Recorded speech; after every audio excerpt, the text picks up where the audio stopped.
ಸದನದಲ್ಲಿ ವಾಲ್ಮೀಕಿ ಪ್ರಕರಣ ಸಂಬಂಧ ಬಿಜೆಪಿ ಕಾಂಗ್ರೆಸ್ ಸದಸ್ಯರ ಮಧ್ಯೆ ಮಾತಿನ ಚಕಮಕಿ ನಡೆದಿದೆ. ಕಾಂಗ್ರೆಸ್ ವಿರುದ್ಧ ಆರ್ ಅಶೋಕ್ ಹಾಗೂ ಅಶ್ವಥ್ ನಾರಾಯಣ್ ಕೆಂಡಾಮಂಡಲರಾದ್ರು. ಕಾಂಗ್ರೆಸ್ ಸರ್ಕಾರದ ಮೈತುಂಬೆಲ್ಲ ಹಗರಣ ಇದೆ. ಸಿಎಂ ಸಿದ್ದರಾಮಯ್ಯ ಕುಟುಂಬದ ಮೇಲೆ ಹಗರಣದ ನೇರ ಆರೋಪ ಇದೆ ಎಂದರು. ಈ ವೇಳೆ ಅಶ್ವಥ್ ನಾರಾಯಣ್ಗೆ ತಿರುಗೇಟು ಕೊಟ್ಟ ಡಿಸಿಎಂ ಡಿಕೆ ಶಿವಕುಮಾರ್ಗೆ ಬಿಜೆಪಿ ಸದಸ್ಯರು ಭ್ರಷ್ಟಾಚಾರದ ಪಿತಾಮಹ ಡಿಕೆಶಿ ಅಂತ ಘೋಷಣೆ ಕೂಗಿದ್ರು.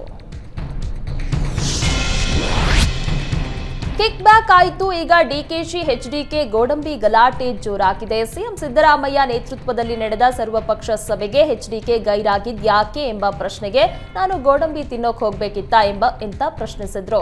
ಇದಕ್ಕೆ ಡಿಸಿಎಂ ಡಿಕೆಶಿ ಕೆಂಡಾಮಂಡಲರಾಗಿದ್ದಾರೆ.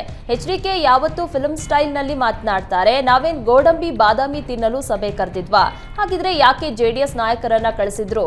ನನ್ನ ಕಂಡರೆ ಕುಮಾರಸ್ವಾಮಿಗೆ ಅಸೂಹೆ. ರಾಜ್ಯದ ಅಭಿವೃದ್ಧಿ ಬಗ್ಗೆ ಯಾವತ್ತೂ ತಲೆ ಕೆಡಿಸಿಕೊಂಡಿಲ್ಲ. ಎಚ್ಡಿಕೆ ಓಪನ್ ಡಿಬೇಟ್ಗೆ ಬಂದು ಮಾತನಾಡಲಿ ಅಂತ ಸವಾಲ್ ಹಾಕಿದ್ರು. ವಾಲ್ಮೀಕಿ ಹಗರಣದಲ್ಲಿ ದದ್ದಲ್ ಮನೆ ಮೇಲೆ ದಾಳಿ ನಡೆಸಿದ ಇಡಿ ದಾಳಿ ವೇಳೆ ಮಹತ್ವದ ದಾಖಲೆಗಳನ್ನ ಪತ್ತೆ ಮಾಡಿದೆ. ದದ್ದಲ್ ಪತ್ನಿ, ಮಗ ಮತ್ತು ಮಗಳ ಹೆಸರಿನ ಜಮೀನಿನ ದಾಖಲೆಗಳು ಪತ್ತೆಯಾಗಿದೆ. ಮೇ 26ರಂದು ವಾಲ್ಮೀಕಿ ನಿಗಮದ ಅಧಿಕಾರಿ ಚಂದ್ರಶೇಖರ್ ಆತ್ಮಹತ್ಯೆ ಮಾಡಿಕೊಳ್ತಾ ಇದ್ದಂತೆ ದದ್ದಲ್ ಅಲರ್ಟ್ ಆಗಿದ್ದಾರೆ. ಮಗಳು ಅನ್ನಪೂರ್ಣ ಹೆಸರಿನಲ್ಲಿ ಇದ್ದ ಭೂಮಿಯನ್ನ ಕೃಷ್ಣನಾಯಕ ಹೆಸರಲ್ಲಿ ಮ್ಯೂಟೇಷನ್ ಮಾಡಿದ್ದಾರೆ. ಮಗಳಿಗಾಗಿ ಖರೀದಿ ಮಾಡಿದ ಭೂಮಿ ದದ್ದಲ್ ಮಾರಾಟ ಮಾಡಿದ್ದು ಯಾಕೆ ಎಂಬ ಕುರಿತು ಇಡಿ ತನಿಖೆಗೆ ಇಳಿದಿದೆ. ವಾಲ್ಮೀಕಿ ಹಣ ವರ್ಗಾವಣೆ ಪ್ರಕರಣದಲ್ಲಿ ಯಾರ್ಯಾರ ಅಕೌಂಟ್ಗೆ ಹಣ ಹೋಗಿದೆ ಅನ್ನೋ ಬಗ್ಗೆ ಇಡಿ ಮಾಹಿತಿ ಪಡೆದಿದೆ. ಹೈದರಾಬಾದ್, ಬಳ್ಳಾರಿ ಅಷ್ಟೇ ಅಲ್ಲ, ರಾಯಚೂರು, ಮಂಡ್ಯ, ತುಮಕೂರು ಅಕೌಂಟ್ಗೂ ಹಣ ಹೋಗಿದೆ. ಇಡಿಗಿಂತ ಮುಂಚೆಯೇ ಎಸ್ಐಟಿ ಅಧಿಕಾರಿಗಳ ವಿಚಾರಣೆ ವೇಳೆ ಈ ಮಾಹಿತಿಗಳು ಬಹಿರಂಗ ಆಗಿದೆ. ಬಳ್ಳಾರಿ ತಾಲೂಕಿನ ಕೃಷ್ಣನಗರ ಕ್ಯಾಂಪ್ ನಿವಾಸಿ ರೈತ ಶ್ರೀನಿವಾಸ್ ರಾವ್ ಅಕೌಂಟ್ಗೂ ಹಣ ವರ್ಗಾವಣೆಯಾಗಿದೆ. ಈ ಬಗ್ಗೆ ಈಗಾಗಲೇ ಎಸ್ಐಟಿ ಮುಂದೆ ಹಾಜರಾಗಿ ಸ್ನೇಹಿತರಿಗೆ ಸಾಲ ನೀಡಿದ್ದೆ, ವಾಪಸ್ ನನ್ನ ಅಕೌಂಟ್ಗೆ ಹಣ ಹಾಕಿದ್ದಾರೆ. ಈ ಬಗ್ಗೆ ನನಗೇನು ಗೊತ್ತಿಲ್ಲ ಎಂದಿದ್ದಾರೆ ಶ್ರೀನಿವಾಸ್ ರಾವ್. ಮಹರ್ಷಿ ವಾಲ್ಮೀಕಿ ನಿಗಮದ ಅಕ್ರಮದಲ್ಲಿ ಎಸ್ಐಟಿ ಅಧಿಕಾರಿಗಳು ಮತ್ತೊಂದು ಬೇಟೆ ನಡೆಸಿದ್ದಾರೆ. ಅಕ್ರಮ ಹಣ ವರ್ಗಾವಣೆಯಲ್ಲಿ ಭಾಗಿಯಾಗಿದ್ದ ಸತ್ಯನಾರಾಯಣ ವರ್ಮಾ ಆಪ್ತ ಕಾಕಿ ಶ್ರೀನಿವಾಸ್ ಅರೆಸ್ಟ್ ಆಗಿದ್ದಾನೆ. ಸತ್ಯನಾರಾಯಣ ನಡೆಸಿದ್ದ ಅಕ್ರಮ ಹಣದ ವರ್ಗಾವಣೆಯಲ್ಲಿ ಹೈದರಾಬಾದ್ ಮೂಲದ ಕಾಕಿ ಶ್ರೀನಿವಾಸ್ ಪ್ರಮುಖ ಪಾತ್ರ ವಹಿಸಿದ್ದ. ಜೊತೆಗೆ ಕಾಕಿ ಶ್ರೀನಿವಾಸ್ ಹೆಸರಲ್ಲಿ ಸತ್ಯನಾರಾಯಣ ಕಾರು ಕೂಡ ಖರೀದಿಸಿದ್ದ. ಈತನೂ ಕೂಡ ನಗದು ಹಣ ತಂದು ಹಲವರಿಗೆ ಹಂಚಿಕೆ ಮಾಡಿರುವ ಬಗ್ಗೆ ಎಸ್ಐಟಿಗೆ ಅನುಮಾನ ಇದೆ. ತನಿಖೆ ವೇಳೆ ಮತ್ತಷ್ಟು ಸತ್ಯ ಹೊರಬೀಳುವ ಸಾಧ್ಯತೆ ಇದೆ.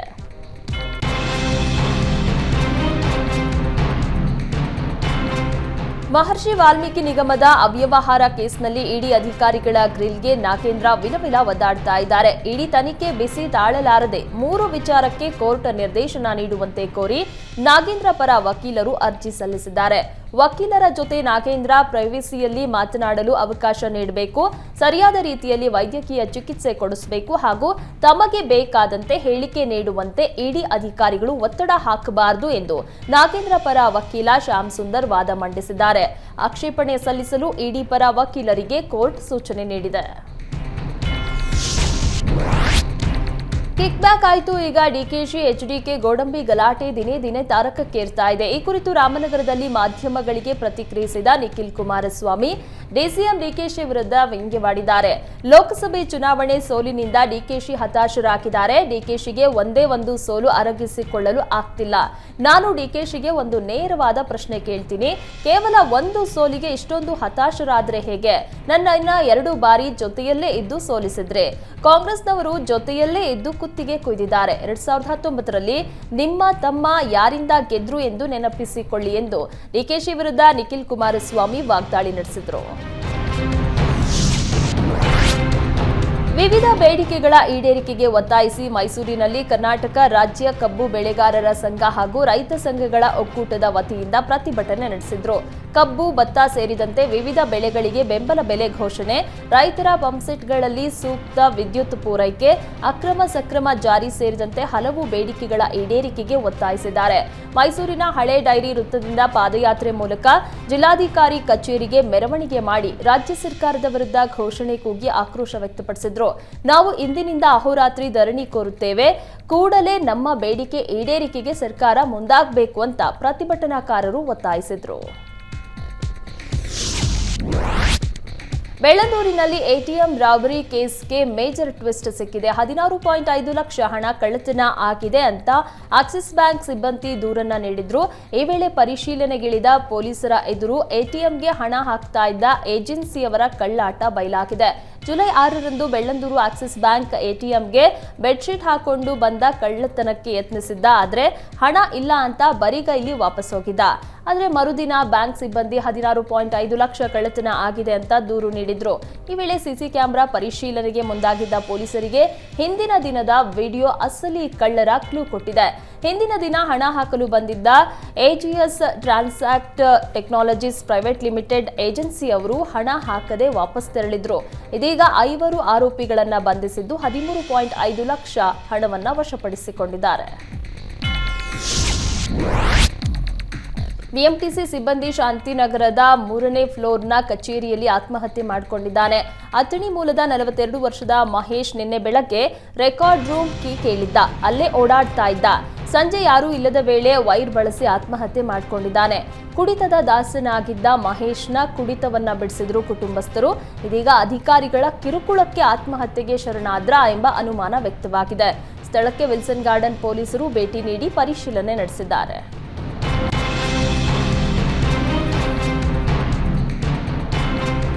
ಚಾಮರಾಜನಗರದಲ್ಲಿ ಮುಖ್ಯಮಂತ್ರಿ ಸಿದ್ದರಾಮಯ್ಯಗೆ ತಮ್ಮ ಸಮಸ್ಯೆ ಹೇಳಿಕೊಂಡು ಸಾಮಾನ್ಯ ಜನರು ಕೊಟ್ಟ ಮನವಿ ಪತ್ರ ಕಸದ ಬುಟ್ಟಿಗೆ ಸೇರಿದ್ದು ಭಾರೀ ಚರ್ಚೆಗೆ ಗ್ರಾಸವಾಗಿತ್ತು.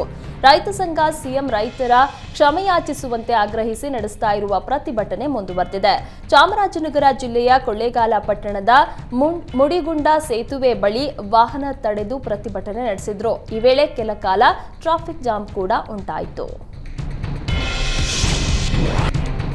ಹಾವೇರಿ ಜಿಲ್ಲೆ ಹಾನಗಲ್ ತಾಲೂಕಿನ ಹೆರೂರು ಗ್ರಾಮದ ಗ್ರಾಮ ದೇವತೆಯ ದೇವಸ್ಥಾನದ ಮುಂದೆ ಹರಕೆಯ ಹಸು ವಿದ್ಯುತ್ ತಂತಿ ಸ್ಪರ್ಶಿಸಿ ಮೃತಪಟ್ಟಿತ್ತು.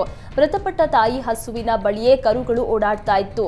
ಬಳಿಕ ಗ್ರಾಮಸ್ಥರು ಹಸುವಿಗೆ ಪೂಜೆ ಮಾಡಿ ವಿಧಿವಿಧಾನಗಳ ಮೂಲಕ ಅಂತ್ಯಕ್ರಿಯೆ ಮಾಡಿದ್ರು.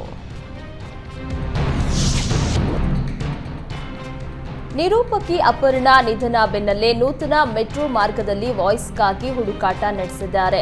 ಈಗಾಗಲೇ ಸೇವೆಯಲ್ಲಿರುವ ಮೆಟ್ರೋ ನಿಲ್ದಾಣಗಳಲ್ಲಿ ಅಪರ್ಣಾ ಧ್ವನಿ ಮುಂದುವರಿಯಲಿದ್ದು, ನೂತನ ಮಾರ್ಗದ ಮೆಟ್ರೋಗೆ ವಾಯ್ಸ್ ಹುಡುಕಾಟದಲ್ಲಿದ್ದಾರೆ. ಕನ್ನಡ ರೇಡಿಯೋ ಜಾಕಿಗಳು, ಆಂಕರ್ಗಳು ಹಾಗೂ ಸಿಂಗರ್ಗಳ ವಾಯ್ಸ್ಗಳನ್ನು ಮೆಟ್ರೋ ಅಧಿಕಾರಿಗಳು ಕೇಳಿದ್ದಾರೆ. ಸದ್ಯ ಹಳದಿ ಮಾರ್ಗದ RV road to Bommasandra, Nagasandra to Madavara ಮಾರ್ಗ ಸಿದ್ಧವಾಗಿದೆ. ಈ ಮಾರ್ಗಕ್ಕೂ ಅಪರ್ಣಾ ವಾಯ್ಸ್ ಹಾಕುವ ಬಗ್ಗೆ ಸಿದ್ಧತೆ ನಡೆಸಿದ ಅಧಿಕಾರಿಗಳು ಈಗ ಅಪರ್ಣಾ ನಿಧನದಿಂದ ಹೊಸ ವಾಯ್ಸ್ಗಾಗಿ ಹುಡುಕಾಟ ನಡೆಸ್ತಾ ಇದ್ದಾರೆ. ಗೃಹಜ್ಯೋತಿ ಉಚಿತ ಕರೆಂಟ್ ಬಳಸ್ತಾ ಇರುವವರಿಗೆ ಇದು ಶಾಕಿಂಗ್ ನ್ಯೂಸ್. ಮೀಟರ್ ರೀಡಿಂಗ್ ವೇಳೆ ಗ್ರಾಹಕರು ಎಚ್ಚರಿಕೆಯಿಂದ ಇರಬೇಕು. ಸ್ವಲ್ಪ ಯಾಮಾರಿದ್ರೆ ಸಾವಿರ ಕರೆಂಟ್ ಬಿಲ್ ಬರುತ್ತೆ. ಯಶವಂತಪುರದ 20ಕ್ಕೂ ಹೆಚ್ಚು ಗ್ರಾಹಕರಿಗೆ ಕಳೆದ 2 ತಿಂಗಳು 1000ಕ್ಕೂ ಹೆಚ್ಚು ವಿದ್ಯುತ್ ಬಿಲ್ ಕೊಟ್ಟಿದ್ದಾರೆ ಬೆಸ್ಕಾಂ ಸಿಬ್ಬಂದಿ. ಬೆಸ್ಕಾಂ ಕಂಪನಿಯ ಮೀಟರ್ ರೀಡರ್ ನಿರ್ಲಕ್ಷ್ಯಕ್ಕೆ ಗೃಹಜ್ಯೋತಿ ಫಲಾನುಭವಿಗಳು ಕರೆಂಟ್ ಬಿಲ್ ನೋಡಿ ಶಾಕ್ ಆಗಿದ್ದಾರೆ. ಯಶವಂತಪುರ ಬೆಸ್ಕಾಂ ಕಚೇರಿಗೆ ದೂರು ನೀಡಿ ಕ್ರಮ ಕೈಗೊಳ್ಳುವಂತೆ ಮನವಿ ಮಾಡಿದ್ದಾರೆ. ಅನಧಿಕೃತವಾಗಿ ಭ್ರೂಣ ಪತ್ತೆ ಮಾಡ್ತಾ ಇದ್ದ ಗೋಕಾಕ್ ನಗರದ ಇಕ್ರಾ ಆಸ್ಪತ್ರೆ ಮೇಲೆ ಅಧಿಕಾರಿಗಳು ದಾಳಿ ನಡೆಸಿದ್ದಾರೆ. ಏಜೆಂಟರ ಮೂಲಕ ಹಣ ಪಡೆದು ಭ್ರೂಣ ಪತ್ತೆ ಮಾಡ್ತಾ ಇದ್ದ ವೈದ್ಯ ಕುಟೇಜ ರೆಡ್ ಹ್ಯಾಂಡ್ ಆಗಿ ಸಿಕ್ಕಿಬಿದ್ದಿದ್ದಾರೆ. ವೈದ್ಯರು ಏಜೆಂಟ್ ಮೂಲಕ 80,000 ಪಡಿತಾ ಇದ್ದಾಗ ಕೆಪಿಎಂಎ ಡೆಪ್ಯೂಟಿ ಡೈರೆಕ್ಟರ್ ಡಾಕ್ಟರ್ ವಿವೇಕ ದೊರೆ ನೇತೃತ್ವದಲ್ಲಿ ದಾಳಿ ನಡೆಸಲಾಗಿದೆ. ಬೆಂಗಳೂರು ಅಧಿಕಾರಿಗಳಿಗೆ ಬೆಳಗಾವಿ ಡಿಎಚ್ಒ ಹಾಗೂ ಗೋಕಾಕ್ ಟಿಎಚ್ಒ ಸಾಥ್ ನೀಡಿದ್ರು. ಬೇಬಿ ಬೆಟ್ಟದಲ್ಲಿ ಟ್ರಯಲ್ ಬ್ಲಾಸ್ಟ್ ವಿವಾದಕ್ಕೆ ರಾಜಮಾತೆ ಪ್ರಮೋದಾದೇವಿ ಮಧ್ಯಪ್ರವೇಶ ಮಾಡಿದ್ದಾರೆ. ಬೇಬಿ ಬೆಟ್ಟ ಆಸ್ತಿ ಮೈಸೂರು ಅರಮನೆಗೆ ಸೇರಿದ್ದು, ನಮ್ಮ ಅನುಮತಿ ಪಡೆಯದೆ ಟ್ರಯಲ್ ಬ್ಲಾಸ್ಟ್ ನಡೆಸದಂತೆ ಪತ್ರ ಬರೆದಿದ್ದಾರೆ. ಬೇಬಿ ಬೆಟ್ಟದ ಅಮೃತ ಮಹಲ್ ಕಾವಲ್ನ 1623 ಎಕರೆ ಅರಮನೆಗೆ ಸೇರಿದ ಆಸ್ತಿಯಾಗಿದೆ. ಈ ಆಸ್ತಿಯನ್ನ ನನ್ನ ಹೆಸರಿಗೆ ಖಾತೆ ಮಾಡಿಕೊಡುವಂತೆ ಕಂದಾಯ ಇಲಾಖೆಗೆ ಹಲವು ಬಾರಿ ಪತ್ರ ಬರೆಯಲಾಗಿದೆ. ಆದರೆ ಇದುವರೆಗೂ ಯಾವುದೇ ಕ್ರಮ ಆಗಿಲ್ಲ. ಕೆಆರ್ಎಸ್ ಡ್ಯಾಂ ಸಮೀಪದಲ್ಲಿರುವ ನಮ್ಮ ಖಾಸಗಿ ಜಮೀನಿನಲ್ಲಿ ಟ್ರಯಲ್ ಬ್ಲಾಸ್ಟ್ ನಡೆಸುವ ಹಕ್ಕು ಯಾರಿಗೂ ಇಲ್ಲ ಎಂದು ಅಣೆಕಟ್ಟು ಸುರಕ್ಷತಾ ಸಮಿತಿಗೆ ಪ್ರಮೋದಾದೇವಿ ಪತ್ರ ಬರೆದಿದ್ದಾರೆ. ಸಾವಿರ ಸುಳ್ಳು ಹೇಳಿ ಒಂದು ಮದುವೆ ಮಾಡುವಂತ ಗಾದೆ ಇದೆ. ಇಲ್ಲೊಬ್ಬ ಕಿರಾತಕ ತಾನು ಸಿವಿಲ್ ಇಂಜಿನಿಯರ್, ಲಕ್ಷ ಸಂಬಳ ಇದೆ ಅಂತ ಸುಳ್ಳು ಹೇಳಿ ಯುವತಿ ಜೊತೆಗೆ ವಿವಾಹ ಮಾಡಿಕೊಂಡ ಘಟನೆ ಬೆಳಗಾವಿಯ ಬಡಕಲ್ನಲ್ಲಿ ನಡೆದಿದೆ. ಇಂಜಿನಿಯರ್ ವರ ಸಿಕ್ಕ ಖುಷಿಗೆ ಮದುವೆ ವೇಳೆ 130 ಗ್ರಾಂ ಚಿನ್ನಾಭರಣ ಕೊಟ್ಟಿದ್ರು ಯುವತಿ ಪೋಷಕರು. ಆದರೆ ಮದುವೆ ಬಳಿಕ ಯುವಕ ನಿರುದ್ಯೋಗಿ ಅಂತ ಗೊತ್ತಾಗಿದೆ. ಕೆಲ ದಿನ ಪತ್ನಿ ಜೊತೆ ಚೆನ್ನಾಗಿದ್ದ ಗಣೇಶ ಬಳಿಕ ವರದಕ್ಷಿಣೆ ಕಿರುಕುಳ ನೀಡಲು ಆರಂಭಿಸಿದ್ದಾನೆ. ಸಾಲ ಸೋಲ ಮಾಡಿ 7 ಲಕ್ಷ ವರದಕ್ಷಿಣೆ ಹಣವನ್ನ ಯುವತಿ ಪೋಷಕರು ನೀಡಿದ್ರು. ಪದೇ ಪದೇ ವರದಕ್ಷಿಣೆ ಕಿರುಕುಳಕ್ಕೆ ಬೇಸತ್ತ ಯುವತಿ ಕನವಿಕ ಆತ್ಮಹತ್ಯೆಗೆ ಯತ್ನಿಸಿದ್ದು ಆಸ್ಪತ್ರೆಗೆ ದಾಖಲಿಸಲಾಗಿದೆ. ಶಿವಮೊಗ್ಗದ ಜಲಾನಯನ ಪ್ರದೇಶದಲ್ಲಿ ಸತತ ಮಳೆಯಿಂದಾಗಿ ತುಂಗಾ ನದಿ ಭರ್ತಿಯಾಗಿದ್ದು, ನದಿಯಲ್ಲಿನ ಶಿವಮೊಗ್ಗದ ಕೋರ್ಪಲಯ್ಯ ಛತ್ರದ ಬಳಿ ಇರುವ ಮಂಟಪ ಮುಳುಗಡೆಯಾಗಿದೆ. ಶೃಂಗೇರಿ ಮತ್ತು ತೀರ್ಥಹಳ್ಳಿಯ ಜಲಾನಯನ ಪ್ರದೇಶದಲ್ಲಿ ಕಳೆದ 2 ದಿನಗಳಿಂದ ಭರ್ಜರಿ ಮಳೆಯಾಗ್ತಾ ಇದ್ದು, ಗಾಜನೂರಿನ ತುಂಗಾ ಡ್ಯಾಂ ಸಹ ತುಂಬಿ ಸುಮಾರು 46,000 ಕ್ಯೂಸೆಕ್ಸ್ಗೂ ಹೆಚ್ಚು ನೀರು ಡ್ಯಾಂನಿಂದ ಹೊರಬಿಡಲಾಗಿದೆ. ತುಂಬಿದ ತುಂಗೆಗೆ ಶಿವಮೊಗ್ಗದ ಕೋರ್ಪಲಯ್ಯ ಛತ್ರದ ಬಳಿ ಮಹಿಳೆಯರು ಬಾಗಿನ ಅರ್ಪಿಸಿ ಧನ್ಯತಾ ಭಾವ ಮೆರೆದರು. ಉತ್ತರ ಕನ್ನಡದಲ್ಲಿ ನಿರಂತರವಾಗಿ ಮಳೆ ಸುರಿತಾ ಇದೆ. ಹಲವೆಡೆ ಮಳೆ ಅವಾಂತರಗಳು ಸೃಷ್ಟಿಯಾಗಿದೆ. ಕಾರವಾರದ ಅರಗ ಪ್ರದೇಶದ ರಾಷ್ಟ್ರೀಯ ಹೆದ್ದಾರಿ ಜಲಾವೃತವಾಗಿದೆ. ನೇವಲ್ ಗೇಟ್ ಬಳಿ ಹೆದ್ದಾರಿ 66ರಲ್ಲಿ ನೀರು ತುಂಬಿ ಸಂಚಾರ ಅಸ್ತವ್ಯಸ್ತವಾಗಿದೆ. ಹೆದ್ದಾರಿಯಲ್ಲಿ ನೀರು ನಿಂತಿದ್ದರಿಂದ ಕೆಲಕಾಲ ಕಿಲೋಮೀಟರ್ ಗಟ್ಟಲೆ ಟ್ರಾಫಿಕ್ ಜಾಮ್ ಉಂಟಾಗಿತ್ತು. ಈ ವೇಳೆ ರೋಗಿಗಳನ್ನ ಕೊಂಡೊಯ್ಯಲು ಆಂಬ್ಯುಲೆನ್ಸ್ ಚಾಲಕರು ಹರಸಾಹಸ ಪಟ್ಟರು. ಉತ್ತರ ಕನ್ನಡ ಜಿಲ್ಲೆಯಲ್ಲಿ ಮಳೆಯ ಅಬ್ಬರದಿಂದ ಶಿವಮೊಗ್ಗ ಜಿಲ್ಲೆಯ ಗಡಿ ಭಾಗದಲ್ಲಿ ಜಲಪಾತಗಳಿಗೆ ಜೀವಕಳೆ ಬಂದಿದೆ. ಪ್ರವಾಸಿಗರನ್ನ ಕೈಬೀಸಿ ಕರೆಯುತ್ತಿರುವ ಹೊಸೂರು ಜಲಪಾತ, ಅಂಬಳಿಕೆ, ಲಂಬಾಪುರ ಸೇರಿದಂತೆ ಕೆಲವು ಗ್ರಾಮಗಳಿಂದ ಮಳೆಗಾಲದಲ್ಲಿ ಹರಿದು ಬರುವ ಈ ಪುಟ್ಟ ಹೊಳೆಗೆ ಕೃಷಿ ಉಪಯೋಗಕ್ಕೆಂದು ಡ್ಯಾಂ ನಿರ್ಮಿಸಲಾಗಿದೆ. ಡ್ಯಾಂನಿಂದ ಮುಂದೆ ಈ ಹೊಳೆ ಕಲ್ಲು ಬಂಡೆಗಳ ಮೇಲೆ ಚಿಮ್ಮಿ ಹರಿಯುತ್ತದೆ. ರಾಜ್ಯದ ವಿವಿಧ ಭಾಗಗಳಿಂದ ಅಪಾರ ಸಂಖ್ಯೆಯಲ್ಲಿ ಪ್ರವಾಸಿಗರು ಆಗಮಿಸಿ ಜಲಪಾತದ ಸೌಂದರ್ಯವನ್ನ ಕಣ್ತುಂಬಿಕೊಳ್ತಾ ಇದ್ದಾರೆ.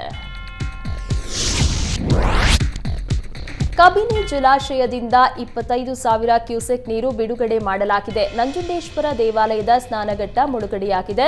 ನದಿಗೆ ಇಳಿಯದಂತೆ ಭಕ್ತಾದಿಗಳಿಗೆ ಮೈಕ್ ಮೂಲಕ ಸಿಬ್ಬಂದಿ ಸೂಚನೆ ನೀಡುತ್ತಾ ಇದ್ದಾರೆ. ಮತ್ತೊಂದೆಡೆ 16 ಸಾಲು ಮಂಟಪ ಅರ್ಧದಷ್ಟು ಮುಳುಗಡೆಯಾಗಿದೆ. ಕಬಿನಿ ಜಲಾಶಯಕ್ಕೆ 20 ಕ್ಯೂಸೆಕ್ ಒಳಹರಿವು ಇದ್ದು, ಜಲಾಶಯದ ಸುರಕ್ಷತೆಯ ದೃಷ್ಟಿಯಿಂದ ಒಳಹರಿವಿಗಿಂತ ಹೆಚ್ಚು ನೀರನ್ನ ಹೊರಬಿಡಲಾಗುತ್ತಿದೆ.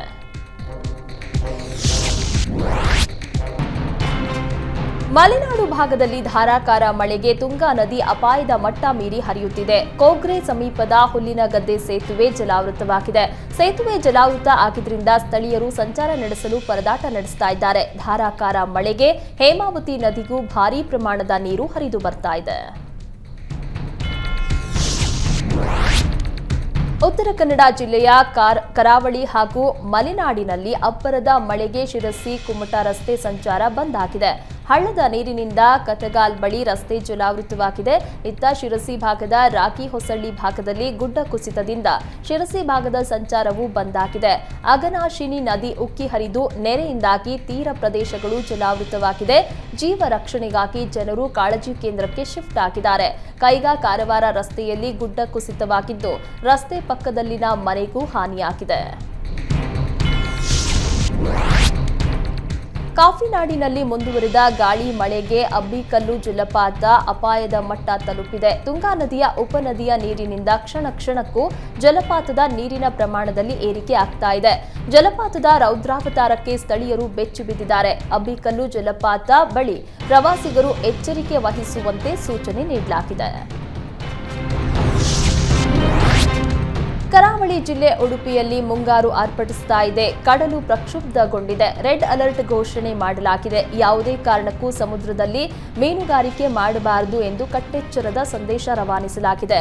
45ರಿಂದ 50 ಕಿಲೋಮೀಟರ್ ವೇಗದಲ್ಲಿ ಗಾಳಿ ಬೀಸ್ತಾ ಇದ್ದು, ಭಾರೀ ಮಳೆಯ ಮುನ್ಸೂಚನೆ ಇದೆ. ಕರಾವಳಿಯಲ್ಲಿ ಮಳೆಯ ಅಬ್ಬರ ಜೋರಾಗಿದೆ. ಕಾರವಾರದಲ್ಲಿ ನೌಕಾನೆಲೆಯ ತಡೆಗೋಡೆಯಿಂದ ನೀರು ಸಮುದ್ರಕ್ಕೆ ಸೇರಲಾಗದೆ ಚಂಡಿಯಾದ ಐಸ್ ಫ್ಯಾಕ್ಟರಿ ಪ್ರದೇಶ ಸಂಪೂರ್ಣ ಜಲಾವೃತವಾಗಿದೆ. ಸುತ್ತಲೂ ಜಲಾವೃತವಾಗಿದ್ದ ಮನೆಯಲ್ಲಿ ಸಿಲುಕಿದ್ದ ರೋಗಿಯನ್ನ ಸ್ಥಳೀಯ ಯುವಕರ ಸಹಾಯದಿಂದ ಸುವರ್ಣ ನ್ಯೂಸ್ ರಕ್ಷಣೆ ಮಾಡಿದೆ.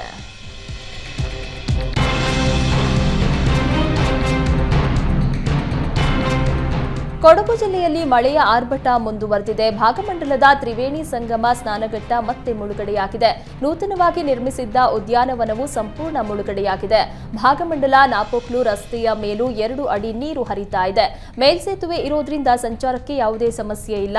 ಮಳೆ ಹೀಗೆ ಮುಂದುವರೆದರೆ ಭಾಗಮಂಡಲ ಮಡಿಕೇರಿ ರಸ್ತೆ ಮೇಲೂ ನೀರು ನುಗ್ಗುವ ಸಾಧ್ಯತೆ ಇದೆ.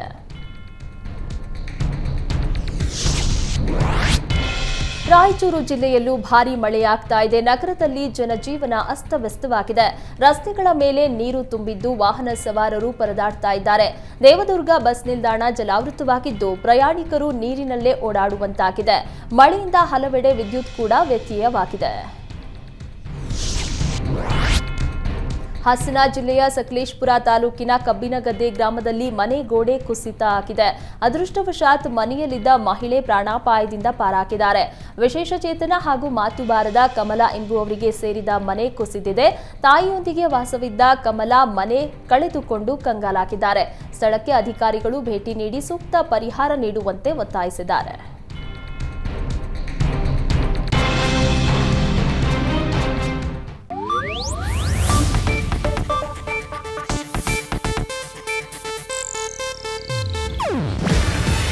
ಇದು ಏಷ್ಯಾನೆಟ್ ನ್ಯೂಸ್ ನೆಟ್ವರ್ಕ್ ಪ್ರಸ್ತುತಿ. ನೀವು ನೋಡ್ತಿದ್ದೀರಾ ಏಷ್ಯಾನೆಟ್ ಸುವರ್ಣ ನ್ಯೂಸ್.